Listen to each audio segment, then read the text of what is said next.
Bonjour à vous et bienvenue dans cette nouvelle vidéo consacrée au mouvement visual kei. Aujourd'hui j'aimerais parler de la mode et des différents sous-genres auxquels ce mouvement est rattaché. Je tiens à dire dès à présent que toutes ces sous-catégories, c'est plus des tendances chez certains groupes. C'est pas du tout quelque chose qui est arrêté, il n'y a pas un groupe qui va se dire non, moi je ne vais faire que cette sous-catégorie-là. C'est plus pour moi un prétexte de parler de visual kei sur ma chaîne et de présenter des groupes. Mais aussi ça permet de voir certaines influences qu'on retrouvait plus chez certains groupes que d'autres. Enfin voilà, je tenais à faire ce petit disclaimer. Et également, bien entendu, je vais rattacher certains groupes à tel ou tel sous-genre, mais ils sont bien évidemment pas enfermés dedans, quoi. Bien sûr, certains groupes peuvent être rattachés à plusieurs catégories en même temps. Alors maintenant que tout ça est clair pour vous, j'aimerais rapidement parler de la mode dans le visu dans les grandes lignes. Je pense que vous le savez déjà, mais si vous vous intéressez déjà un peu à ce mouvement, vous savez sûrement que il y a des inspirations à la base de tout ce qui est glam rock, donc le look et le maquillage de Kiss, même de David Bowie. Mais pour rester dans le glam, il y a aussi Motley Crue, Twisted Sister, des noms qui vous ne sont sûrement pas inconnus, je pense. Il va y avoir une certaine inspiration de tout ce qui est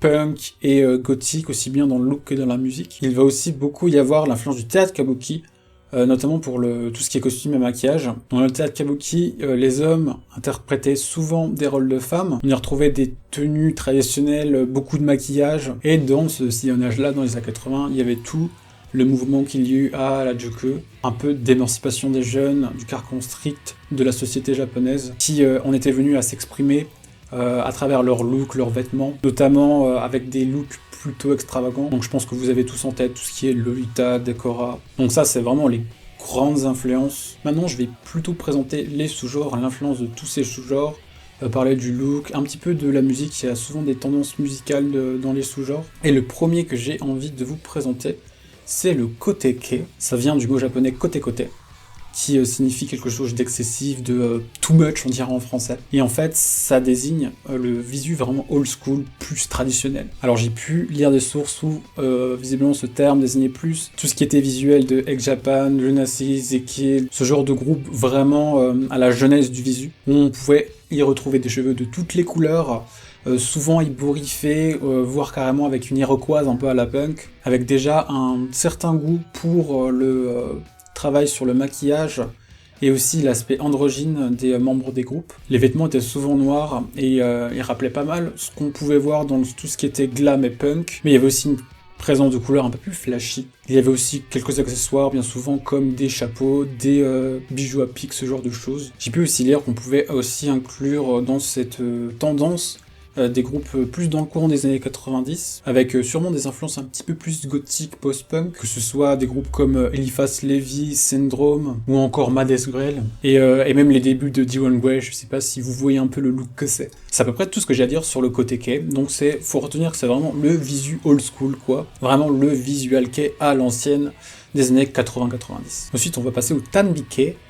Tanbi, ça signifie esthétique. Et là, ça va plutôt se situer fin 90, début 2000, et ça va être très influencé par la mode européenne, mais plutôt dans tout ce qui est style rococo, victorien, même baroque. Je vous mettrai quelques images pour que vous ayez une idée de ces styles si vous voyez pas trop à quoi je fais référence. On va retrouver une imagerie et des thèmes autour de châteaux, plus dans le style du château de Versailles, des cathédrales, religions, de l'aristocratie, ce genre de choses. Personnellement, c'est un visuel et un univers qui me rappelle beaucoup le manga La Rose de Versailles. Niveau vêtements, ça va être des costumes très travaillés, qui rappellent vraiment tout ce qui est aristocratie. On va carrément avoir la présence de robes style rococo, mais portées par des hommes. Aussi beaucoup de présence de rose, vraiment de rose la fleur, quoi. Bien souvent, niveau accessoires, des rubans, des gants, ce genre de choses. On va avoir toujours un maquillage très travaillé, même peut-être encore plus que le côté kei, et également une utilisation de couleurs assez variées. Même si j'ai l'impression qu'il y a un assez gros travail sur tout ce qui est jaune doré, qui rappelle un peu toutes ces époques-là, et aussi le rouge, puisque ça rappelle la rose. Alors ça va être tout ce qui est Versailles, Malice Misère, La Reine, Miss Haluka, ou encore Scarlet Vals. C'est tous les groupes dans ce visuel-là, cet univers-là. Ensuite, on va passer à un autre qui est aussi très connu, je pense, c'est l'Oshale kei. Donc Oshale, ça signifie élégant, et c'est plus apparu début 2000. Alors là, ça va vraiment contraster avec ceux que je vous ai présentés, qui pouvaient être assez sombres. Là, au niveau des couleurs, ça va plutôt être dans les tons pastels, dans le rose. C'est très coloré, on retrouve des superpositions d'accessoires comme des bracelets, des colliers, des barrettes, qui peuvent rappeler un peu le look décorake. Donc il y a tout ce côté-là, tout ce côté un petit peu plus mignon, kawaii, comme on dirait en japonais. En général, les thèmes des morceaux de ces groupes sont plus joyeux. Il va y avoir un plus gros côté pop, voire électro. J'ai vu qu'en général, on considérait le groupe baroque comme étant le pionnier de l'Oshaleke, donc qui s'est formé en 2001. Et après, on a tous les groupes du style Ancafé, LMC, Sug, etc., etc. Ensuite, on peut rapidement parler du côté Osa. Donc là, c'est plus apparemment un terme qui a été inventé par les fans occidentaux. Enfin, ça a été fait par des femmes qui aiment bien mettre les choses dans des cases, quoi. Donc c'est le côté Osa qui serait entre le côté Kei et le Shaleke. Ça regrouperait les groupes plutôt courant année 2000-2010. Pas mal des groupes du label PS Company, donc The Gazette à leur début. On peut aussi citer Phantasmagoria, Ayabi à leur début aussi, ou encore Vidol ou Ichini Zero Ichini. Ensuite, on retrouve le Nagoya-kei. Là, par contre, c'est un terme qui est apparemment beaucoup plus utilisé au Japon par les groupes, etc. Ça rassemble des groupes d'un certain sous-genre qui aurait été popularisé dans la scène de la ville de Nagoya. Ça a apparu à peu près milieu des années 90 et ça continue jusqu'à peu près début des années 2000. Alors, les groupes de Nagoya-kei, ils vont avoir beaucoup d'influence de tout ce qui est post-punk, death rock, de la musique industrielle et des groupes de visual kei old school comme Délanger, Bucktick, Zikil, etc. C'est bien dans la musique que bien sûr dans leur look, ça va être assez dark. On va retrouver des groupes comme Silver Rose, Kuroyume, La Miel, La Piuta, Deadman. Rattaché à ça, j'ai pu voir aussi que certains groupes parlaient de Jiseidai Nagoya-kei. Donc une scène Nagoya-kei, une nouvelle scène Nagoya-kei, si on peut dire ça comme ça. Des groupes qui sont apparus, cette scène-là, mais qui ont gardé de fortes influences au niveau de l'univers, du look, même un peu du son. Et j'ai pu voir qu'il y avait des groupes comme par exemple Harlequin qui se revendiquaient de cette nouvelle scène-là. Ensuite, on retrouve le soft-kei, on peut abréger en soft-b. J'ai vu qu'on pouvait parler aussi de termes néo-visual, casual visual kei. Dites-moi si je me trompe, si c'est la même chose, si c'est totalement différent. En tout cas, ça désignerait tout simplement, comme son nom l'indique, un visuel plus soft, quelque chose qui rappelle toujours le look visual kei, mais avec beaucoup moins de travail dans les détails, comme tout ce qui est tanbi-kei et kote-kei. Très peu de maquillage, mais on retrouve quand même des coiffures assez caractéristiques. Et au niveau musique, ça sera assez catchy, du rock qu'on pourrait dire un peu plus commercial. Et j'ai vu que de bons exemples de soft beat, donc ça pouvait être des groupes comme Jeanne d'Arc, ou encore Sid.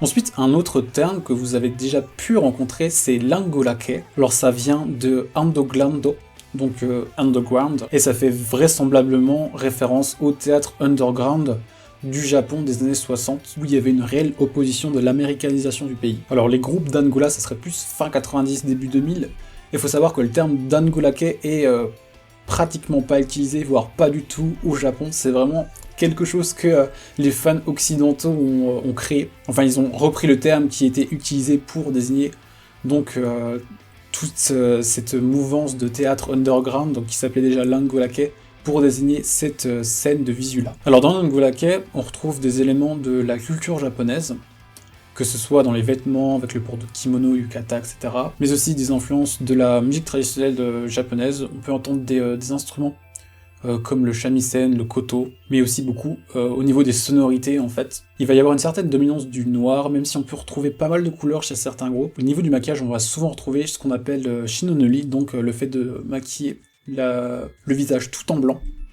Il va souvent y avoir du maquillage très noir autour des yeux. Alors, niveau groupe, on peut parler d'Inaguma, Circus Dan, Kagra ou encore Kiryu. C'est une scène qui est très souvent rattachée à l'Eloguloke. Pour le coup, ça, c'est quelque chose qui est un peu plus utilisé au Japon, il me semble. Et bien souvent, des groupes qui vont être associés à l'Angola vont être associés à l'Elogulo et inversement, je pense que vous avez compris. Alors, le terme Elogulo, ça fait référence à un mouvement artistique japonais qui a apparu autour des années 30 là-bas. Et c'est tout simplement l'érotisme grotesque. Je sais pas si vous êtes déjà tombé sur des estampes de ce genre ou pas. Je mettrai peut-être quelques exemples autour de moi maintenant. Et il y aura un côté grotesque, choquant et un petit peu érotique très souvent. Donc au niveau du visuel des groupes, ça va beaucoup s'inspirer de ces thèmes-là.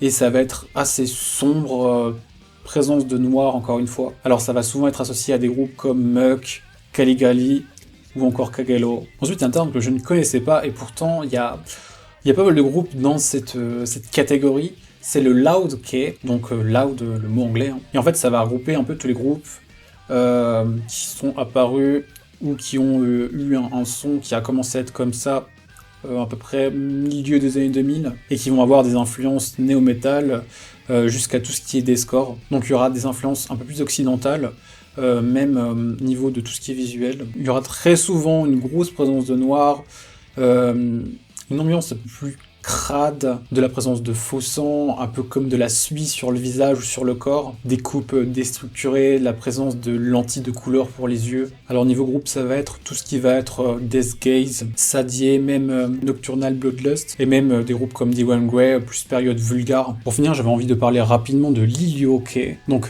Ilio, ça renvoie à tout ce qui est docteur, médecin, le domaine médical. Pour le coup, là, il y a vraiment très peu de groupes qui rentrent là-dedans. Il me semble que eux-mêmes se catégorisent dedans, et c'est plus des groupes avec un concept tournant autour de ce thème un peu là. Autour de ce thème-là, il va y avoir des paroles se référant à tout ce qui est médical, des noms de docteurs pour les membres des groupes. Au niveau du visuel, ça va être donc habillé un peu qui rappelle tout ce qui est corps médical, présence de faux sang, de bandelettes, ce genre de trucs. On va retrouver des groupes comme Lulu, Keim ou encore Isolation.